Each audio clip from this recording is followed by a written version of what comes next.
সুলাইমান আলাইহিস সালামের কাহিনী, যে সুলাইমান আলাইহিস সালাম একবার উনি আল্লাহ তাআলা যত জীবজন্তু আছে সমস্ত সৃষ্টি জীবদেরকে মেহমানদারি করবেন।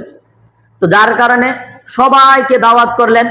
অনেক 40 দিন না কতদিন পর্যন্ত একাধারে পাকশাক হইলো, জিন্নাতরা সাহায্য করলো, মানুষেও সাহায্য করলো, সবাই মিলে পাকশাক হইলো। এরপরে সাগর থেকে একটা মাছ আসলো, আইসা সব খায়া চলে গেল, বাকি মেহমান বাদ। আর ওই মাছে বলতেছে যে আমার প্রতিদিন আমি যে খানা খাই এর মধ্যে আমার 1 লুকমা খাবার মাত্র হয়েছে। তো এই যে সুলাইমান আলাইহিস সালামের এই ঘটনাটা, একজন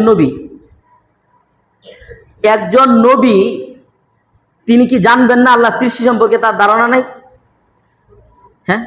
আর সুলাইমান আলাইহিস সালাম তো ওই জামানার শ্রেষ্ঠ বাদশাহ ছিলেন, এবং সুলাইমান আলাইহিস সালাম যেই বাদশাহী পাইছিলেন এরকম ব্যাপক বাদশাহী পৃথিবীর ইতিহাসে আর কেউ পায় নাই। তিনি জিন্নাতের উপর তিনি বাদশাহী করতেন, বাতাসের উপর বাদশাহী করতেন, পানির উপর বাদশাহী করতেন, সব কিছুর উপর তিনি বাদশাহী করার ক্ষমতা রাখতেন। আর তাহলে সুলাইমান আলাইহিস সালাম কি জানতেন না যে এরকম একটা মাছ আছে, যেই মাছটা আমার তৈরিকৃত সব খাবার কেউ তার পেট ভরবে না?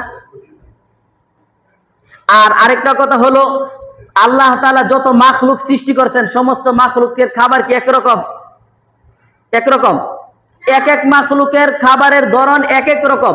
আর সবাই তো পাকশাক করে খায় না, এক এক ধরনের না। তাহলে একজন নবী কিভাবে এটা বানোয়াট হয়ে এটা একটা হাস্যকর, এবং এটা যে কেউ এটা শুনলেই বুঝতে পারবে যে এটা আসলে এটা কোনো ভিত্তি নাই।